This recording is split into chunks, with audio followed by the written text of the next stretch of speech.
성령께서는 오늘도 우리의 마음에 그리스도를 향한 열망을 일으켜 주시려고 하십니다.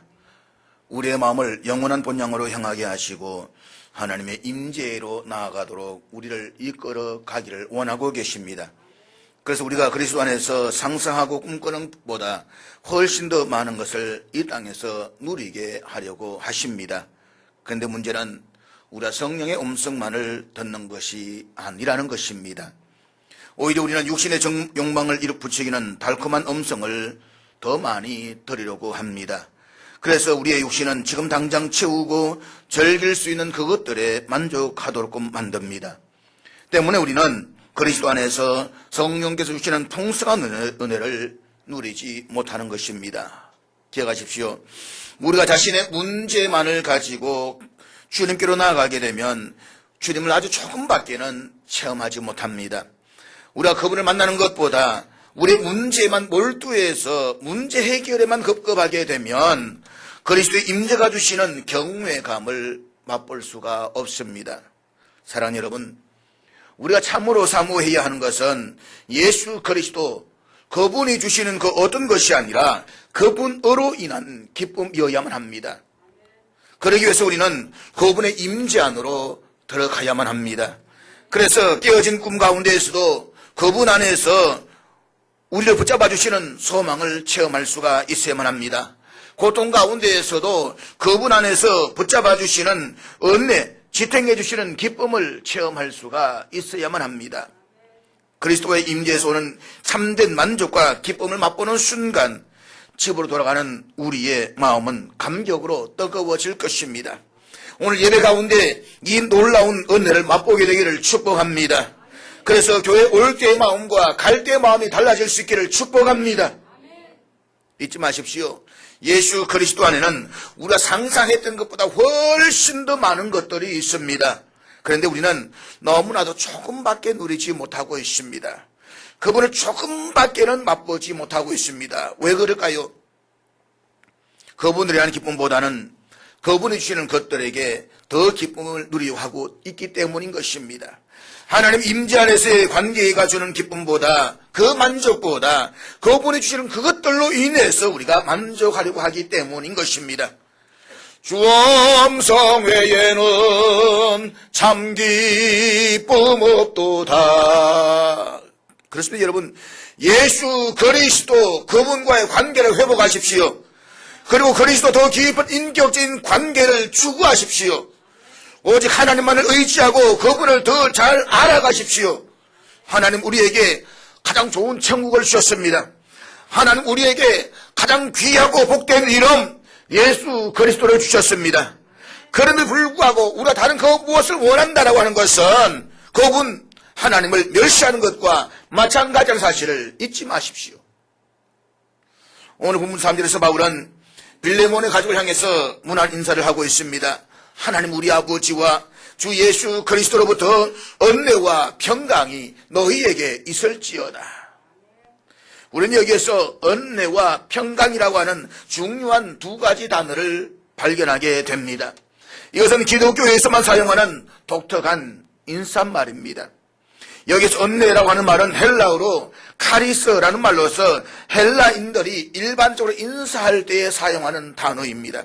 그리고 은혜라고 하는 말은 자기 전혀 없는 사람들, 전혀 어떤 자기 없는 사람들이 다른 사람들 호의를 입을 때에 사용하는 말이기도 합니다. 다시 말해서 예수 그리스도를 통해서 죄인들에게 베푸시는 하나님의 호의로서 그리스도인 안에 있는 모든 하나님의 백성들에게 주어지는 축복의 근원, 그것이 바로 은혜다라고 하는 것입니다. 그래서 그들은 당신도 많은 호의를 입고 인생 사십시오라는 인사의 의미가 담겨져 있는 것입니다.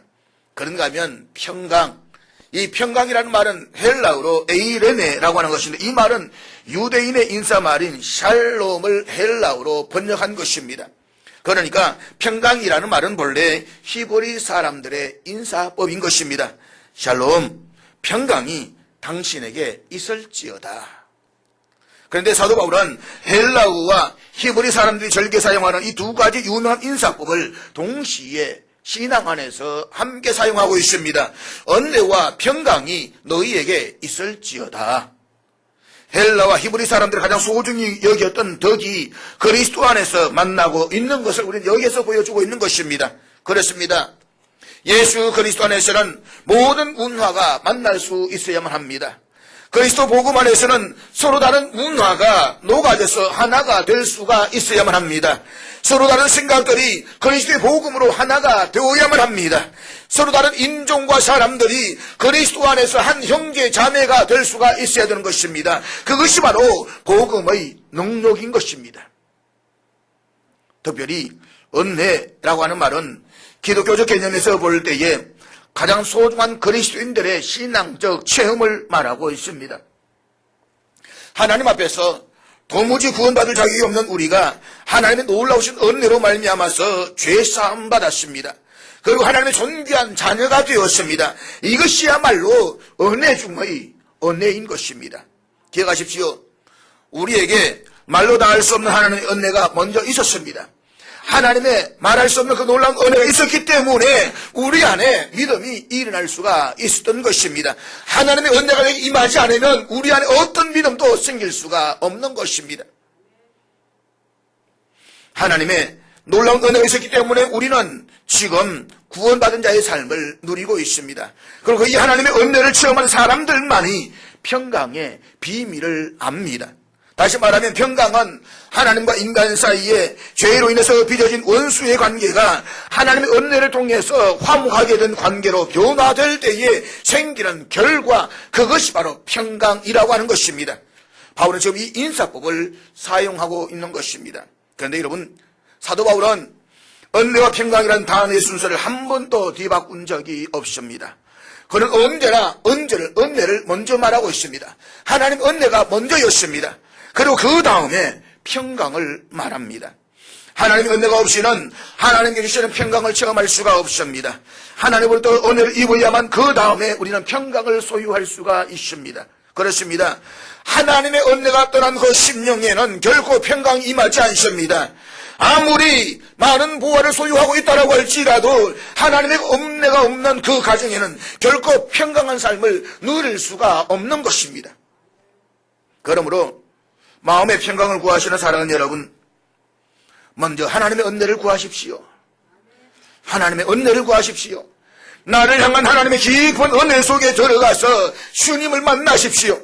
그 다음에야 내 마음속에 평강의 강이 흐르기 시작할 것입니다. 지금 바울은 이 놀라운 하나님의 은혜와 평강이 빌레몬과 그의 가정에 있기를 소망하고 있는 것입니다. 동일하게 사랑하는 여러분, 오늘 주의로 선포합니다. 하나님 주신 이 은혜와 평강이 여러분의 심령과 가정에 철철 넘칠 수 있기를 축복합니다. 계속해서 바울은 오늘 본문 4절부터 7절까지 해서 빌레몬을 위해서 기도하고 있습니다. 그리고 바울은 기도하면서 빌레몬으로 인해서 하나님께 감사를 드리고 있습니다. 근데 그의 기도는 첫째로 하나님을 향한 감사로 시작이 되고 있습니다. 그 다음 두 번째로는 빌레몬을 위해서, 즉 다른 사람을 위한 중보의 기도를 시작합니다. 그리고 마지막으로 자기 개인적인 소원을 말하고 있습니다. 사랑하는 여러분, 여기 기도의 뚜렷한 세 가지 순서를 주목해서 보시기를 바랍니다. 사도 바울은 그의 기도를 먼저 하나님께 대한 감사함으로 시작합니다. 그 남을 위한 중보 기도를 합니다. 그 다음으로 자신을 위한 기도를 하고 있는 것입니다. 바울의 이러한 기도 순서는 눈만 감으면 제게 주시옵소서, 내 아이에게 주시옵소서 라고 기도하는 오늘 우리의 기도와는 얼마나 차원이 다른 것입니까? 그러나 바울의 기도는 먼저 하나님께 감사했습니다. 그 남을 위해서 기도했습니다. 마지막에 스스로를 위해서 기도하고 있는 모습을 볼 수가 있는 것입니다. 이 세상에서의 문법에서 1인칭은 I, 나 자신입니다. 2인칭은 you, 당신입니다. 3인칭은 he, she라고 해서 그 남자, 그 여자입니다. 그래서 여러분, 성경의 문법은 다른 것입니다. 성경에서 1인칭은 하나님이십니다. 2인칭은 당신인 이웃들입니다. 그리고 3인칭은, 마지막 3인칭은 나 자신인 것입니다. 조이, JOY라는 조이라는 선교단체가 있습니다. 이 단체 첫 글자인 J는 지저스 예수 그리스도의 첫글자입니다. 그 다음에 O는 아들서 이웃을 말합니다. 마지막에 Y는 유 당신의 첫글자, 이것을 따가지고 주의라는 단체를 만들었습니다. 나를 먼저 앞세우면 모든 것이 불안해집니다. 그러나 주님이 먼저 오고 이웃이 그 다음에 오고 내가 맨 끝에 오면 참된 기쁨이 이루어지는 것입니다. 이상합니다. 나는 내 이기심의 충족을 위해서 먼저 내 욕심과 내 야망과 내 생각을 앞에 두었습니다. 그랬더니 내 마음은 온통 전쟁터였습니다. 내 마음은 그야말로 아수라장이었는 것입니다. 그러나 하나님이 내 속에 오시고 하나님의 사랑이 내 삶 속에서 이루어지시고 또 하나님 사랑이 하시는 그 이웃들을 향한 순결한 사랑과 관심이 쏟아지고 그 다음에 나를 생각하기 시작했습니다. 그랬더니 내 마음 속에는 기쁨과 평안과 사랑이 넘쳐나더라는 것입니다. 내 심령은 그야말로 천국인 것입니다. 그러므로 사랑하는 여러분, 먼저 하나님의 은혜를 사모하십시오. 그리고 모든 일을 그리스도 안에서 시작하십시오. 그것이 이 땅에서 참된 조의의 기쁨, 참된 기쁨을 누리며 살아가는 길이 될 것입니다. 오늘 본문 4절에 사도 바울은 내가 항상 내 하나님께 감사하고 기도할 때에 라고 했습니다. 실제로 그는 항상 감사할 뿐만 아니라 기도하는 생활을 했습니다. 그는 빌립보 감옥에 갇혔을 때에도 감사하며 기도했습니다. 로마 감옥에 갇혔을 때에도 그렇게 살았습니다. 그래서 그는 성도들 향해서 항상 이렇게 말할 수가 있었던 것입니다. 항상 기뻐하라, 쉬지 말고 기도하라, 범사에 감사하라. 사도 바울, 그는 다메섹 도상에서 부활하신 주를 만난 이후로 문자 그들 이 말씀과 같이 살았습니다. 그렇기 때문에 그는 가난하게 살 때도 기뻐할 수가 있었고 부유하게 살 때는 겸손하게 자신을 낮춘 자의 삶을 살 수가 있었습니다. 언제나 기뻐하는 삶을 살았습니다. 어떤 경우에도 만족할 수가 있었더라는 것입니다. 성도의 최대의 사랑은 위에서 기도해 주는 것입니다. 내가 내 가족과 이웃에 대해서 할 수 있는 최대의 일은 위에서 기도하는 것입니다. 여러분이 부족한 목사를 위해서 해줄 수 있는 가장 귀한 사역도 기도인 것입니다. 기도만이 여러분께서 저를 위해서 할 수 있는 가장 아름다운 사역인 것입니다. 우리가 가족을 위해서 이웃을 위해서 할 수 있는 최대의 도움은 그를 위해서 기도해 주는 것입니다. 우리는 이 사실을 잊어버려서는 안 되는 것입니다. 무엇보다도 여러분이 싫어하는 사람을 위해서도 기도하십시오. 기도하면 마음이 열려지면서 싫어지지가 않습니다. 기도하면 사랑하기 시작합니다. 당신이 미워하는 사람을 가만히 한번 생각해 보십시오. 당신은 그 사람을 위해서 틀림없이 기도하지 않고 있을 것입니다. 아니 어쩌면 이렇게 반문하는지도 모르겠습니다. 내가 왜 그 사람을 위해서 기도해야만 합니까? 그러나 사도 바울은 잠언 25장 21절 말씀을 인용하면서 그래도 그를 위해서 기도해야 된다라고 말씀하고 있습니다. 그것이 로마서 12장 20절 말씀인데 우리 같이 읽도록 하겠습니다. 다 같이 읽습니다. 시작. 여기에서 내가 숯불을 그 머리에 사놓으리라는 이 말씀을 현대어 성경에서는 이렇게 번역하고 있습니다. 내 원수는 머리에 숯불을 놓은 것이 부끄러워서 견딜 수가 없을 것이다. 그렇습니다. 마음 깊은 곳에서부터 싫어지기 시작하는 그 사람, 그를 위해서 골방문을 걸어 잠그고 뜨겁게 기도해 보십시오. 기도하기 시작하면 사랑의 혁명이 일하기 시작하는 것입니다. 그리고 그 사람은 사랑이 충만한 기도를 인해서 부끄러워 견딜 수 없게 되는 것입니다. 사랑하는 여러분, 마음에 부담이 되어서 괴로운 사람이 있습니까? 그렇다면 엎드려서 기도할 때마다 그의 이름을 부르면서 기도하십시오. 그러면 내 속에 사랑의 생수가 흐르기 시작할 것입니다. 나는 단지 그를 위해서 기도했지만 오히려 더 많은 은혜와 평강을 누리고 있는 자신을 발견하게 될 것입니다. 그를 싫어하고 부담이 된다면 마음의 상처를 입고 힘들어지는 것은 실상 그 사람이 아니라 바로 나 자신이라는 사실을 잊지 마십시오.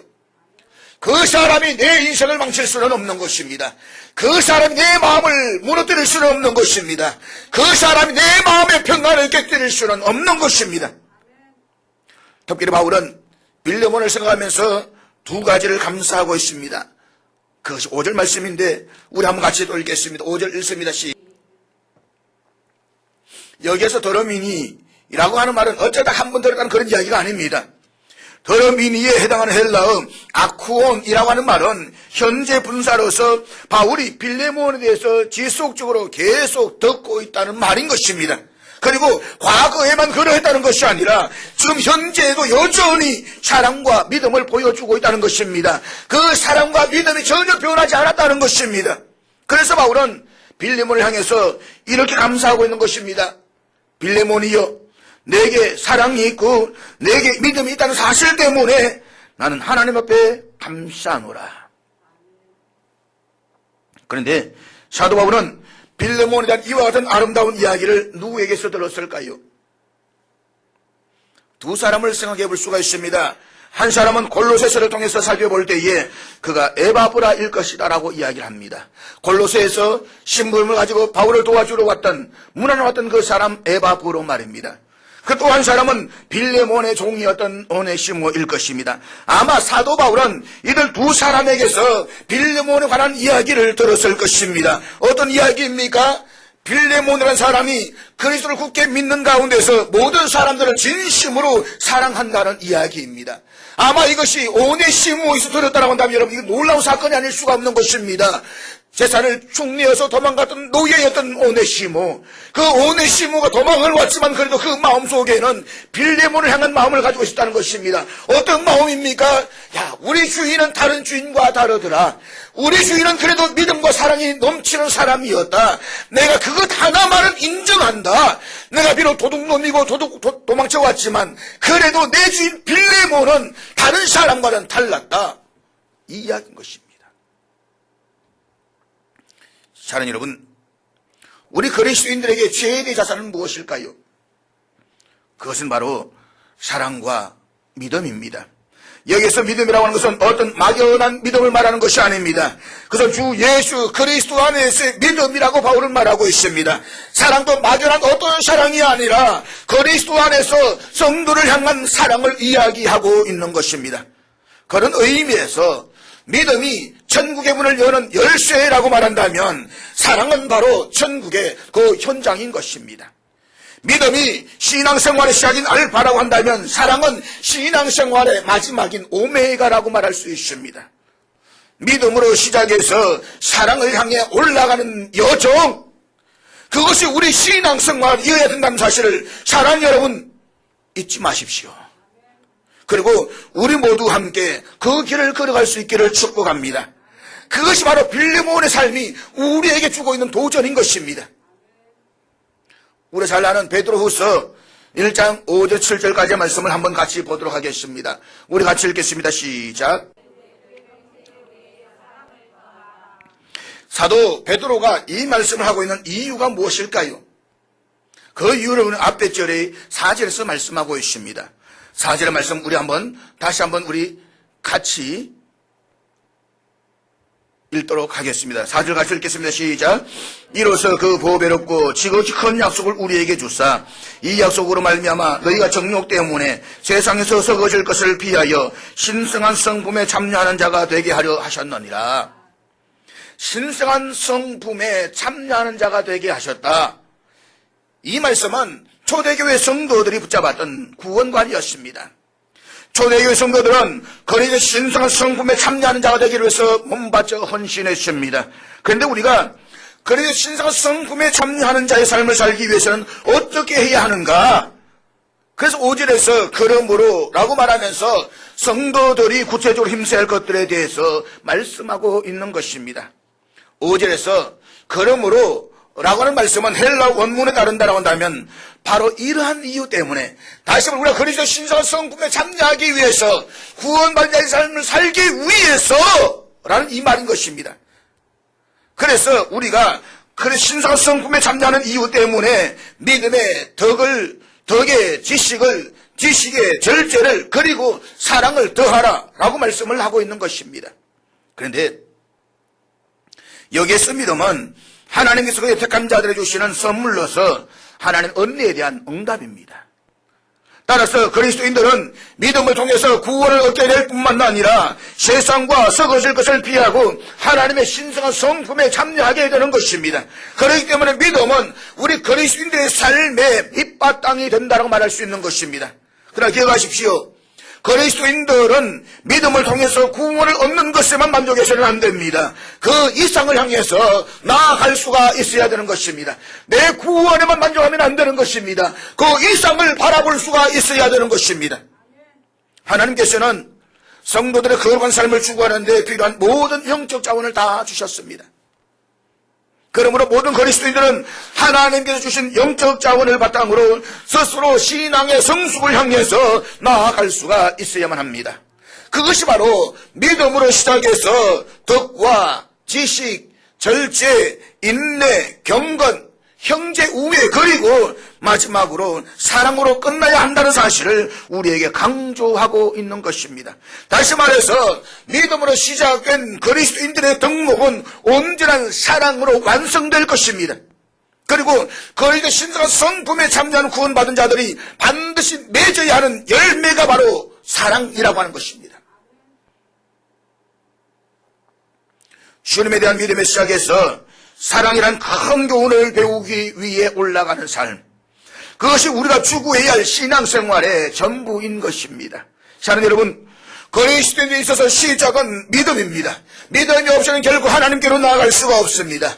믿음이 없이는 결국 하나님을 기쁘시게 할 수도 없습니다. 그러므로 믿음 없는 자가 되지 말고 믿는 자가 되십시오.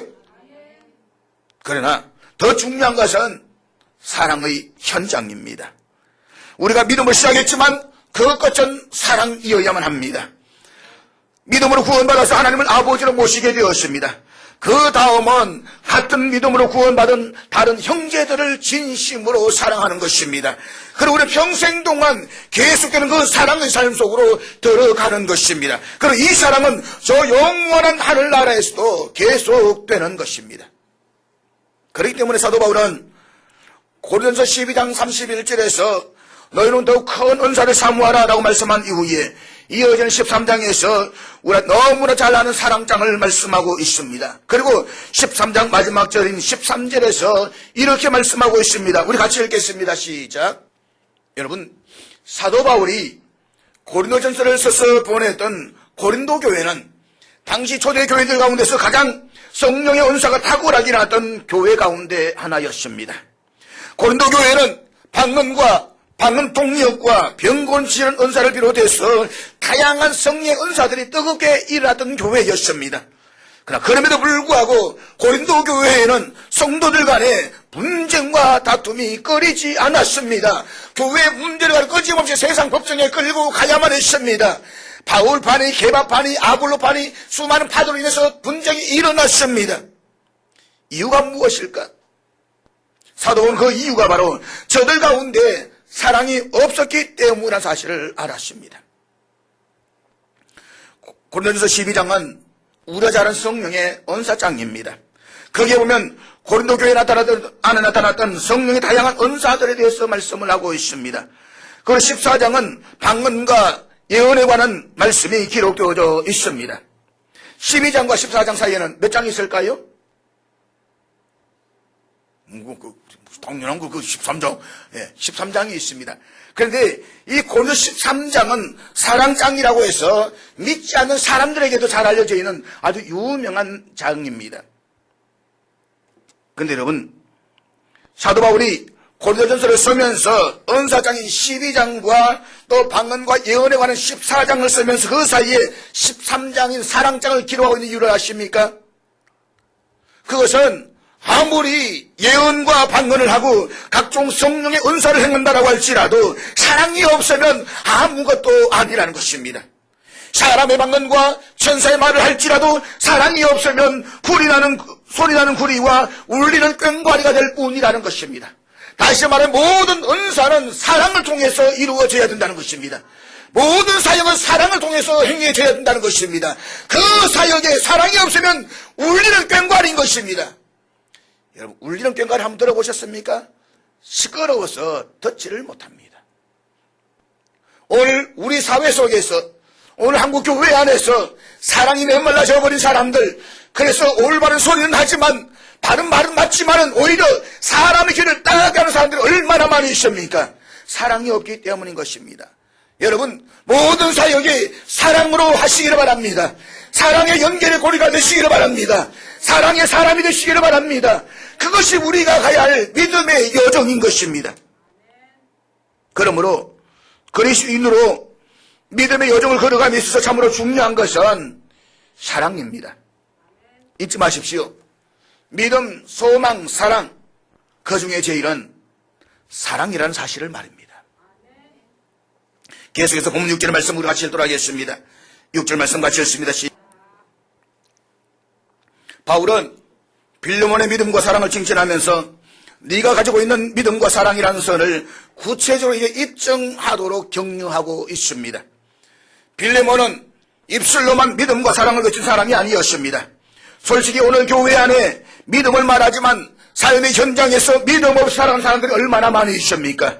예수 그리스도를 믿는다라고 고백하고 있지만 삶의 현장에서 믿음과는 전혀 상관성을 찾아볼 수 없는 사람들이 얼마나 많이 있습니까? 입술로는 사랑을 말하고 또 사랑해야 된다고 외치고 있지만 실상 자신의 삶의 현장에서는 사랑이 없는 사람들이 얼마나 많이 있습니까? 지극히 이기적인 사람들, 자기 자아에 매몰된 사람들, 자기 입맛에 맞지 않으면 전혀 반응하지 않는 사람들, 오늘 그 사람들이 교회 안에 얼마나 많이 있습니까? 사랑이 식어져 버린 사람, 그 마음이 메말라져 버린 사람, 우리는 이런 이중적인 사람들을 어렵지 않게 너무나도 쉽게 교회 안에서 찾아볼 수가 있는 것입니다. 그렇지만 빌레몬 그는 아니었습니다. 그는 모든 성도들을 향한 사랑과 믿음이 있었습니다. 뿐만 아니라 그의 사랑과 믿음으로 인해서 다른 사람들의 마음과 생활까지 변화시키게 만들었습니다. 그래서 바울이 그와 같은 빌레몬을 향해서 오네시모를 돌려보내면서 이렇게 편지를 쓰고 있는 것입니다. 빌레몬이여, 너에게 믿음이 있느냐? 너에게 사랑이 있느냐? 그렇다면 이번 기회에 한번 증명해 보았으면 좋겠다. 내가 네 재산을 도둑질하고 내 가슴에 상처를 내고 도망한 오네시모를 너에게 돌려보내니 그를 영접함으로 내 믿음과 사랑을 구체적으로 증명하는 계기가 되기를 바란다. 시험도 이만한 시험은 없는 것입니다. 고통도 이만한 고통은 없는 것입니다. 그래서 사랑하는 여러분, 우리는 바울이 칭찬했던 빌레몬의 믿음과 사랑을 배웠으면 정말 좋겠습니다. 우리 빌레몬서를 공부하면서 바울이 빌레몬을 하여금 오네시모를 향해서 어떻게 그 사랑을 입증하도록 권면했는지를 살펴보게 될 것입니다. 그러나 그 전에 우리는 이 빌레몬서의 서론을 통해서 바울이 칭찬했던 이 빌레몬의 믿음, 빌레몬의 사랑을 배웠으면 좋겠습니다. 빌레몬의 믿음과 사랑과 그 수고로 말미암아서 다른 사람들의 마음과 생활까지 변화시키게 만들었던 그 삶을 우리도 좀 본받았으면 좋겠습니다. 빌레몬, 그가 지닌 최대의 자산은 믿음과 사랑이었습니다. 마찬가지로 오늘 우리 그리스도인들이 가져야 할 가장 놀라운 재산은 역시 믿음과 사랑이어야만 합니다. 그 때문에 사랑하는 여러분, 이 시간 묻습니다. 오늘 여러분에게 믿음이 있습니까? 믿음은 추상 명사가 아닙니다. 믿음은 고정된 재산도 아닙니다. 믿음은 잘하는 것입니다. 그래서 예수님의 제자들이 주님 앞에 나와서 이렇게 기도했던 것을 우리는 기억합니다. 주여, 제게 믿음을 더하여 주소서. 다시 묻습니다. 당신의 믿음은 잘하고 있습니까? 그리고 사랑은 또 어떻습니까? 그리스도 예수 안에 있는 형제들을 향한 구체적인 사랑이 하나님과 성도들에게 감동이 되고 입증되고 있습니까? 우리는 예수님이 말씀하신 이 말씀을 경외함과 두려움을 가지고 늘 기억해야만 합니다. 요한복음 13장 34절 이하의 말씀 우리 같이 읽도록 하겠습니다. 같이 읽습니다. 시작.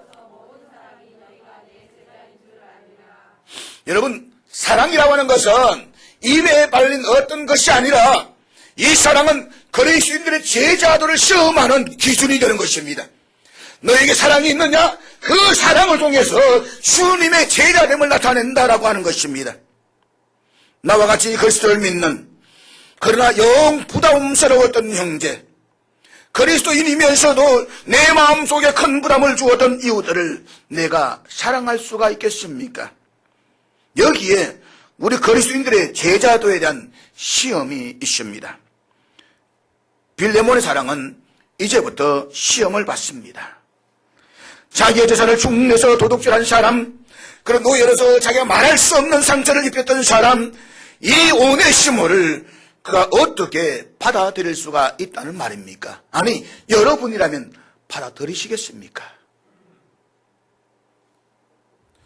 그러나 그것이 그리스도 안에서는 가능하다는 사실을 오늘 빌레몬이 우리에게 보여주고 있는 것입니다. 그리고 우리에게도 가능하다는 사실을 말씀하고 있는 것입니다.